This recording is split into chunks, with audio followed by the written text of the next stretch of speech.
Olá a todos vocês, que a graça e a paz do nosso Senhor e Salvador Jesus Cristo permaneça com todos de um modo muito especial. Estamos juntos para meditar um pouquinho na palavra de Deus, buscando direção do Espírito Santo, buscando orientação da Bíblia como única regra de fé e prática para todo cristão. Então, nós devemos ser conduzidos pela palavra de Deus, assim como Jesus Cristo nos ensina.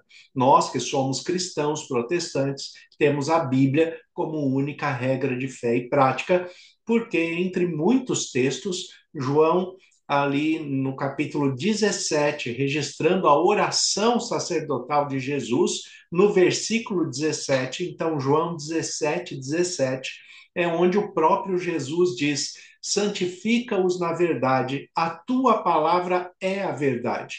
É por isso que nós nos voltamos para a palavra de Deus, a Bíblia, porque se a Bíblia não tivesse sido escrita, não fosse preservada na sua integridade, nós não saberíamos o que é de fato palavra de Deus. Porque a palavra de Deus, que foi transmitida muitas vezes de maneira oral, se ela não fosse escrita, nós não saberíamos o que Deus estava falando. Então, hoje, nós não temos mais a tradição oral, nós temos a palavra escrita de Deus, que é a Bíblia. E através dessa palavra escrita é que nós pautamos a nossa vida cristã, é que nós nos orientamos para ser adoradores que adoram a Deus em espírito e em verdade, seguindo ali o pressuposto que a própria Bíblia nos apresenta de amar a Deus sobre todas as coisas e o próximo como a nós mesmos. Então, existe a necessidade de nós estudarmos a Bíblia para interpretar da maneira correta, interpretar a Bíblia de um modo saudável. Jesus ele fala que a verdade nos liberta. Conhecereis a verdade vos libertará. E eu uso muito esta expressão, que Deus, ele quer filhos, ele não quer servos no sentido de escravos. Ele não quer manter ninguém na escravidão. É por isso que ele traz a verdade em Jesus Cristo, porque essa verdade liberta. No tempo de Jesus, muitos já tinham conduzido a religião ou a religiosidade para um aspecto de sacrifício, para um aspecto de terror, um aspecto de medo, um aspecto de escravidão. E não é esse o propósito de Deus. Deus não quer escravos, ele quer filhos. Quando o filho, pois, vos libertar, verdadeiramente sereis livres. É isso que a Bíblia nos diz. E como que nós vamos alcançar esta liberdade? Através do estudo, através do conhecimento, porque a liberdade traz responsabilidades e dentro desta responsabilidade nós devemos buscar qual é de fato a vontade de Deus, como o apóstolo Paulo registra em Romanos capítulo 12, o versículo 2, que a vontade de Deus é sempre boa, agradável e perfeita. Mas qual é esta vontade de Deus? Então, nós temos muitos textos na Bíblia que vão expressar a vontade de Deus para que nós possamos viver de uma maneira saudável, de uma maneira feliz, de uma maneira íntegra, de uma maneira livre, amando a Deus sobre todas as coisas e ao próximo como a nós mesmos. Então, o que eu tenho que aprender? Eu tenho que aprender a amar a Deus, a me amar para poder amar ao próximo. E a base de toda esta relação, de toda essa crença, vai ser o amor, que é isso que também nós temos o texto de 1 Coríntios capítulo 13, que ainda que eu fale a língua dos anjos e dos homens, mas se não tiver amor, de nada serei. João também escreve na sua primeira carta que aquele que não ama não conhece a Deus, porque Deus é amor. Então, o amor é a base do relacionamento espiritual, da base do relacionamento social, a base do relacionamento familiar. O amor é a base para todas as coisas, porque nada pode ser feito sem amor, porque aquele que não ama não conhece Deus, porque Deus é amor. Então, a pessoa que quer transmitir, inclusive, a palavra de Deus sem amor, sem respeito, sem integridade, sem fidelidade, ele não vai estar transmitindo absolutamente nada que realmente venha de Deus. O evangelho de Jesus Cristo, ele tem que ser prático. Ele não pode ser algo simplesmente para um conhecimento pessoal. Não pode ser algo simplesmente para que eu compreenda o que aconteceu no passado, mas não consiga ver Deus no presente e, principalmente, não consiga projetar a ação de Deus na minha vida presente para um futuro de paz, de harmonia, de tranquilidade. Porque aqueles que realmente conhecem a palavra de Deus, estes vivem em paz, estes têm harmonia, estes têm tranquilidade, têm respeito ao próximo. Nós temos princípios e valores a serem seguidos, mas dentro do amor, da verdade, do respeito, da tolerância de conviver com o diferente. Então, nós temos que observar tudo isso de maneira muito prática e íntegra dentro da palavra de Deus. E para isso, eu quero trazer o pensamento hoje de dois textos que nós vamos refletir sobre ele. O primeiro é o texto de Mateus, capítulo 10, o versículo 28, é uma fala do próprio Jesus Cristo. E então, Mateus 10, 28. E aqui eu quero trazer esse texto e explicar uma perspectiva bíblica, porque nós temos um problema que é a tradução e a influência social e eclesiástica que foi implantada na tradução. Então, existem muitas palavras que nós temos que recorrer aos originais, ao grego, ao hebraico, para poder compreender de fato, né, o que está escrito ali, o que significa aquilo. Então, Mateus 10, 28, o texto diz assim: Não temais os que matam o corpo, e não podem matar a alma. Temei antes aquele que pode fazer perecer no inferno tanto a alma como o corpo. O que Jesus está dizendo aqui? E quais são as palavras utilizadas na essência do texto original em grego? Nós temos as compilações, né, em grego, nós usamos esse termo, essa expressão, a escrita original, mas os escritos originais, de fato, eles acabaram sendo perdidos. Nós temos compilações, né, que são cópias idênticas ao que era o original, e por isso nós falamos da escrita original. Mas aqui, em Mateus 10, 28, Jesus fala assim: não tema, não temais os que matam o corpo. A palavra corpo em grego é soma, né? Então ele fala: não temas aquele que pode matar o seu corpo físico, ou seja, aqueles que podem tirar a sua vida de fato, a sua vida biológica, aqueles que podem matar o seu corpo, atingir o seu corpo, mas não podem matar a sua alma. Esta palavra aqui, que foi traduzida como alma, ela não tem a perspectiva espiritual que muitas pessoas querem trazer. A palavra original do texto grego é psique.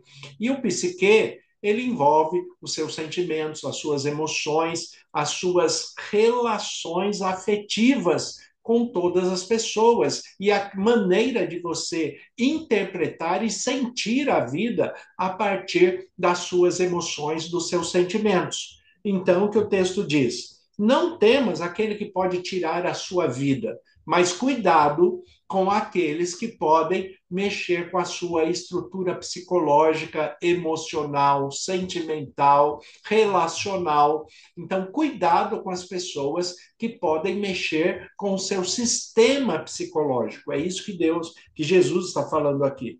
Não temais os que matam o corpo, ou seja, aquele que pode tirar sua vida de vez, mas não podem matar a sua alma, ou seja, né, é mais perigoso uma pessoa que mexe com o seu psicológico, com a sua autoestima, com a sua expressão do ser, do que aquele que pode tirar a sua vida de fato. Né? E ele fala: temei antes aquele que pode fazer perecer no inferno tanto a alma como o corpo. E aqui nós temos também um problema de tradução, porque a palavra inferno diretamente não aparece nos textos originais, nem no grego e nem no hebraico. O que aparece são algumas palavras que foram traduzidas como inferno para trazer esta ideia de sofrimento, essa ideia de peso. E a palavra usada nesse texto aqui é Geena. Geena é uma referência ao, ao culto antigo a outros deuses, no Vale de Rinom, aonde ali se sacrificavam, né, pessoas, crianças, em favor, né, de outros deuses, e aquela região ela foi considerada como uma região de lixo espiritual. Né? Falando de uma maneira direta e resumida, a ideia é que aquele lugar é um lugar de um lixo espiritual. Então, a ideia do Guiena era a ideia de um aterro sanitário, de um aterro, de um lugar de lixo, de algo que foi descartado. Então, o que Jesus está falando aqui é: não temam aqueles que podem tirar a sua vida, mas não podem mexer com o seu psicológico, com a sua fé, com aquilo que você acredita, com o seu emocional. Né? Mas tenham cuidado com aqueles que podem transformar num lixo tanto a sua psique, todo o seu a sua interpretação emocional, quanto o seu corpo.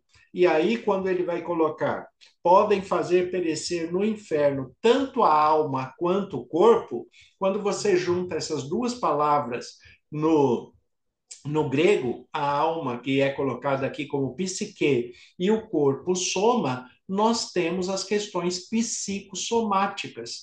Então, o que Jesus está falando é: não temam tanto aqueles que podem atingir o seu corpo fisicamente, mas temam aqueles que podem mexer com o seu estado psicoemocional, porque esses podem atingir tanto as suas emoções, tirar o seu equilíbrio psicológico e emocional e ainda gerar problemas psicossomáticos, ou seja, ações psicológicas, emocionais que vão trazer reações físicas. Então, o seu emocional lidando diretamente com o corpo. Então, traduzindo este versículo numa semântica bastante contemporânea, de um modo bem direto, o que Jesus está falando aqui é: não tenham tanto medo daqueles que possam tirar a sua vida física, a sua vida biológica, né? Mas não podem mexer com a sua autoestima, com o seu psicológico e com a sua fé.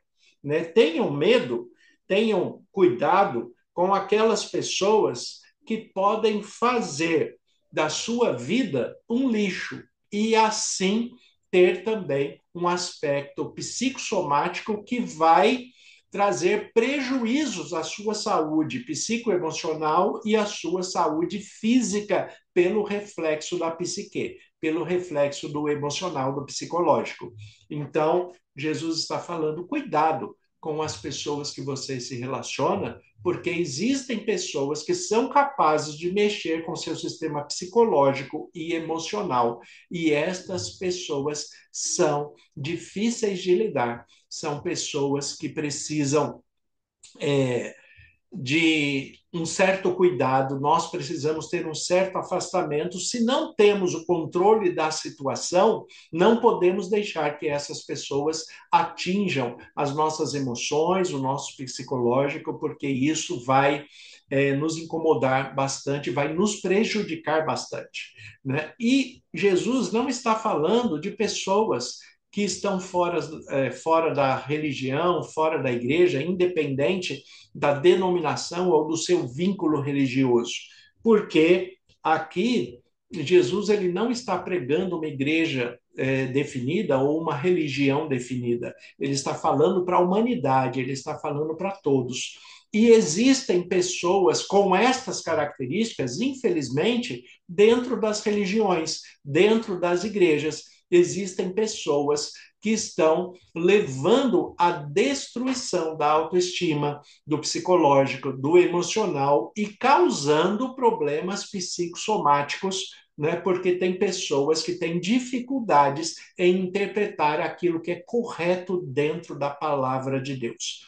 Então, muito cuidado com as pessoas que você se relaciona, que não têm a capacidade de interpretar a Bíblia da maneira correta, porque ele acaba apresentando um, um evangelho escravizador, um evangelho que não faz parte da interpretação de Jesus Cristo, um evangelho que não é guiado pelo Espírito Santo, um evangelho que é pessoal dele, mas que ele acredita que tenha que ser padrão para todas as pessoas. E não é desta forma que Jesus está aplicando. Então ele fala: cuidado, porque tem pessoas que não tiram a sua vida, mas mexem tanto com teu estado psicológico, com seu estado emocional, que provocam reações psicossomáticas e vai trazer problemas tanto psicológicos quanto físicos, porque existem problemas psicossomáticos. Então, Jesus está alertando a estas pessoas. Cuidado com estas pessoas que pregam além do que está escrito na Bíblia, além do que está no Evangelho, além daquilo que é lícito, né? E como nós vamos fazer isso? E aí sim que eu quero trazer o segundo texto, que é o texto de 1 Timóteo, capítulo 4, e que o apóstolo Paulo, escrevendo a Timóteo, alerta a respeito destas pessoas. E olha o que diz o texto aqui. Ora, o Espírito afirma expressamente que nos últimos dias alguns apostatarão da fé por obedecerem espíritos enganadores. Então, essas pessoas que enganam as outras com a sua lábia, com o seu jeito de falar, trazendo a ideia de que tem até um propósito espiritual ou um propósito bom, mas na verdade estão escravizando as pessoas através de uma má interpretação da palavra de Deus. Então, obedecem a espíritos enganadores e ensinos de demônios, pela hipocrisia dos que falam mentiras e que têm cauterizado a sua consciência. Uma consciência cauterizada é aquela consciência onde a pessoa ela não tem mais percepção do sentimento. Ela não está realmente sentindo o que deveria, não está interpretando corretamente como deveria acontecer a interpretação. Então, o que o texto vai continuar aqui, no versículo 3, que proíbem o casamento e exigem a abstinência de alimentos que Deus criou para serem recebidos com ações de graças pelos fiéis e por quantos conhecem plenamente a verdade. Então, lembrando do texto ali de João 17:17, santifica-os na verdade, a tua palavra é a verdade. Então, a palavra de Deus, aquilo que Deus orientou, aquilo que Deus permitiu, é lícito fazer. Nós devemos deixar de lado aquilo que Deus orientou para deixar. Mas, tratando-se de qualidade de vida, devemos seguir as prescrições de Deus. E o versículo 4 diz: pois tudo o que Deus criou é bom, e recebido com ações de graças, nada é recusável, porque a palavra de Deus, porque pela palavra de Deus e pela oração é santificado. Pela palavra de Deus e pela oração é santificado. Então, aquilo que Deus aprova pela sua palavra, né, e você tem aquele momento de ação de graças diante de Deus, isto vai ser realmente aprovado. E ele continua o texto falando o quê? Versículo 6. Expondo estas coisas aos irmãos, serás bom ministro de Cristo Jesus. Então, esse é o papel pastoral, e é por isso que eu estou aqui falando com vocês. Expondo estas coisas aos irmãos, serás bom ministro de Cristo Jesus, alimentado com as palavras da fé e a boa doutrina que tem seguido, né? Então, a palavra da fé e a boa doutrina que tem seguido. Mas rejeita as fábulas profanas de velhas caducas, né? Exercita-te pessoalmente na piedade, pois o exercício físico é para pouco proveito, mas a piedade é para tudo proveitosa, porque tem promessa da vida que agora é e da que há de ser. Então, exercita a piedade, ou seja, andar de acordo com a orientação de Deus, buscando o discernimento do Espírito Santo, sabendo o que Deus tem feito por nós a cada dia, a cada momento. Então, o que ele coloca aqui? Fiel é esta palavra e digna de inteira aceitação. Então, fiel é esta palavra e digna de inteira aceitação. Ora, é para esse fim que labutamos e nos esforçamos sobremodo, porquanto temos posto a nossa esperança no Deus vivo, Salvador de todos os homens, especialmente dos fiéis. Né?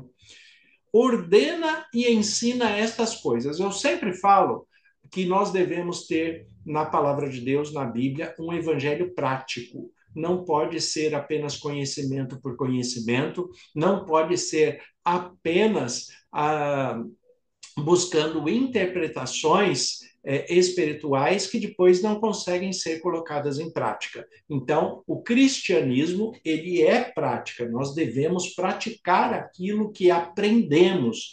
E o que nós devemos praticar? Olha aqui, o versículo 11, 1 Timóteo 4, versículo 11. Ordena e ensina estas coisas. Que coisas? Primeiro, versículo 12. Ninguém despreze a tua mocidade. Pelo contrário, torna-te padrão dos fiéis na palavra, no procedimento, no amor, na fé e na pureza. Então, olha aqui a orientação que a Bíblia nos dá.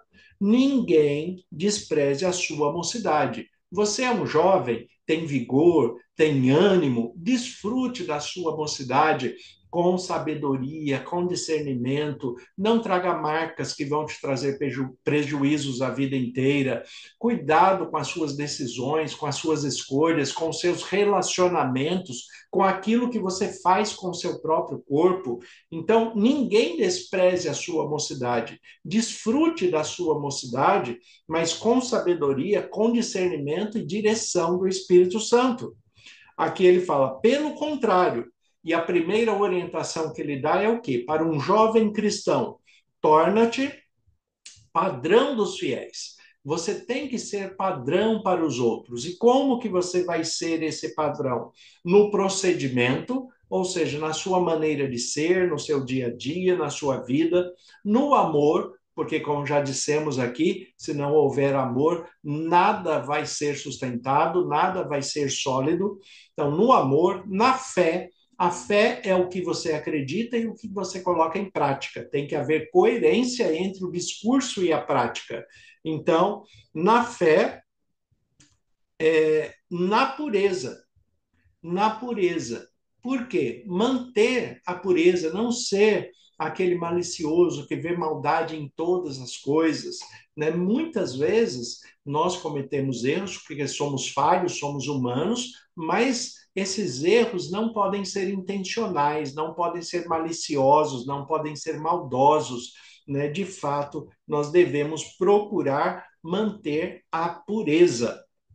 Até a minha chegada, aplica-te à leitura, à exortação e ao ensino. Então, aplica-te à leitura. A leitura do quê? A leitura da palavra de Deus, a leitura dos ensinos, a leitura da direção espiritual, a exortação, que a exortação é olhar para si mesmo e observar o que tem que ser corrigido em mim, aquilo que eu preciso crescer, aquilo que eu preciso mudar, né? E ao ensino, né? Aquilo que me faz bem, eu transmito a outras pessoas.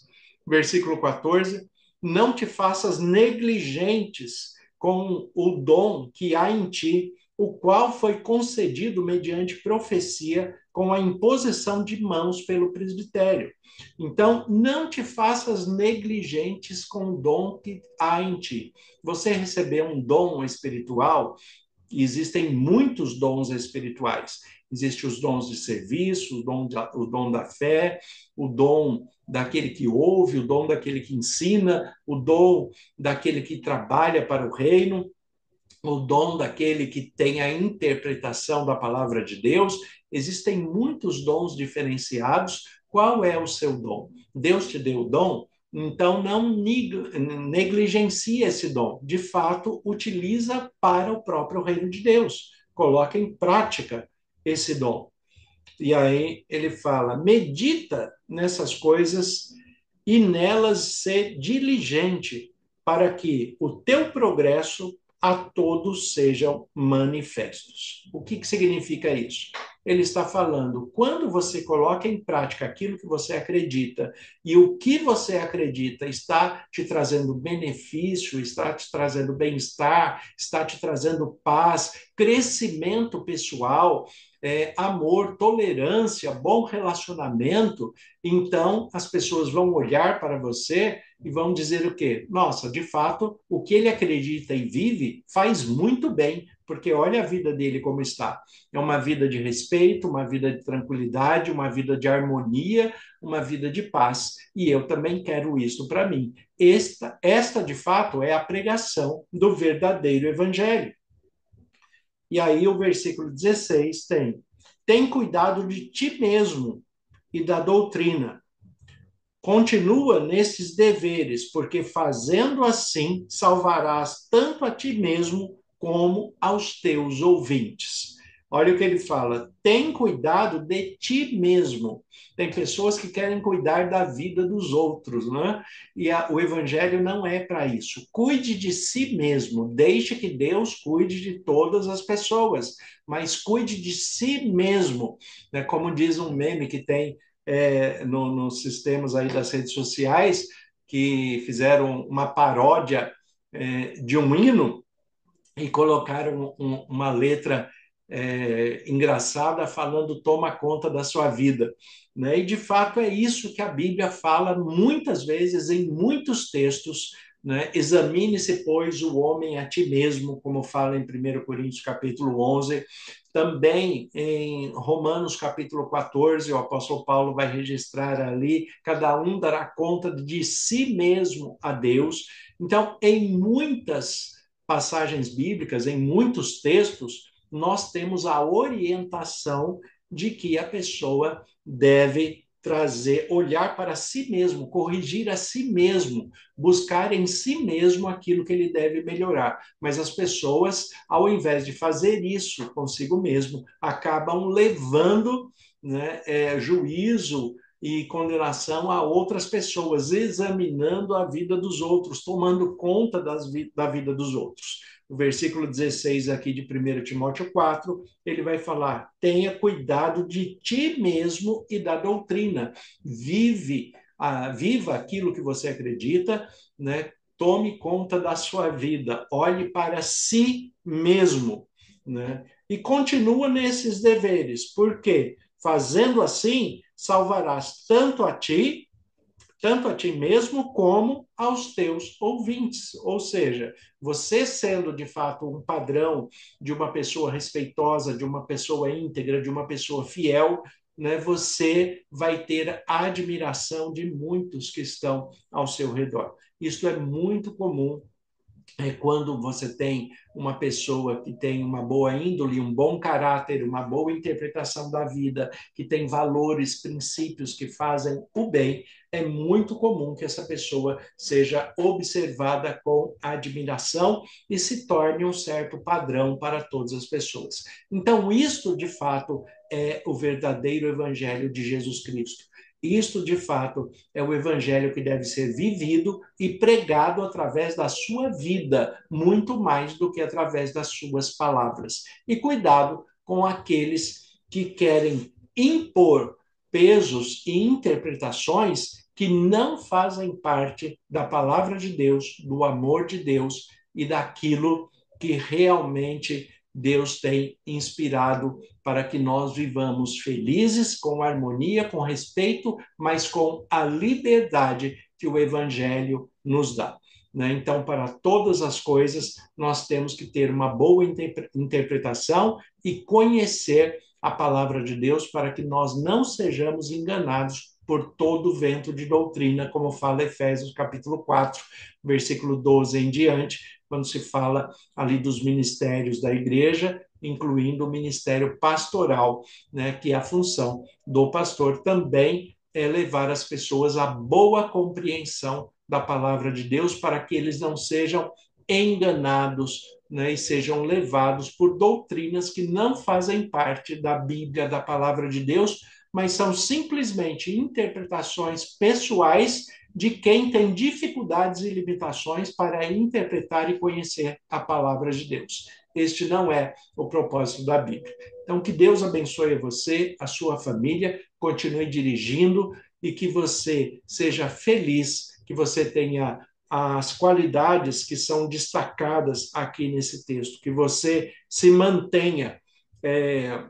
na integridade do procedimento, no amor, na fé e na pureza. E que Deus abençoe a todos de um modo muito especial.